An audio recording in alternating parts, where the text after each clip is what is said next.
So today we're going to be taking a look at a sector dial watch from a local to me brand out of the Toronto area, Branch Horology. Hadn't heard of them until recently. A viewer of the channel pointed them in my direction, and I'm definitely glad they did. I think this is one you're going to want to see. I reached out to the owner of Branch Horology, and he sent in the watch. This is actually called the Sector, and very much appreciative of that. So let's get to it and check out the watch. So, a little backstory on the owner. He's been tinkering with watches since his teens and eventually started restoring and selling vintage watches. This eventually morphed into the idea of starting Branch Horology, and the watches are hand assembled by him right here in Canada. No parts, bin components here either, other than the Salida hand wound movement. Everything has been custom made for the watch. Now let's get straight to the highlight of the watch, which is this beautiful dial. Couple of standout things is one, the markers at the 3, 6, 9, and 12. All of the hour markers really, but more so the Arabics. They are thickly printed on the dial, giving the dial some depth. They are an inky black, so they really stand out against that brushed silver section of the dial. On the very outer perimeter of the dial is the minute track. Sector dials have a fair amount going on, so it's nice that they went with the smaller Branch Horology logo.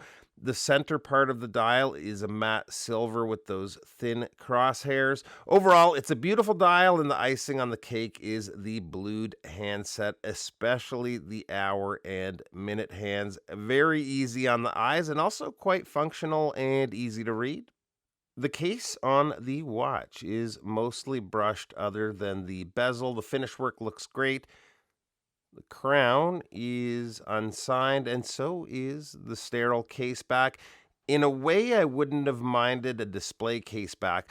The movement is the manual wind Salida SW210-1, and it's nice to get a view of movement with no rotor blocking the way. It's a 19 joule movement beating at 28,800 vibrations per hour with a power reserve of approximately 42 hours.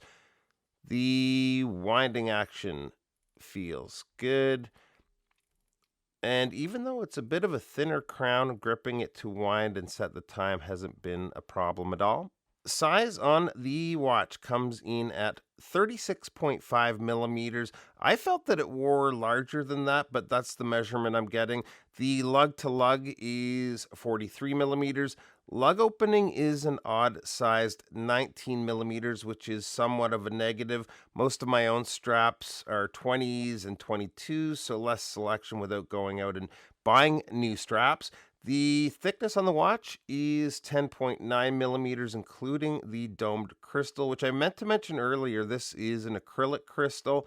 Water resistance on the watch is actually unlisted on the site. They do use gaskets and seals, but they are not tested for water resistance.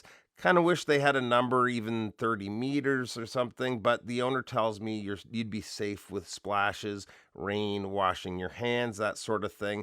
The watch comes out on a strap from Gakoda. I believe there's also a gray option from what I understand. He sold out on those right at the moment, though. Nice strap and goes great on the watch. I'm liking the brown quite a bit.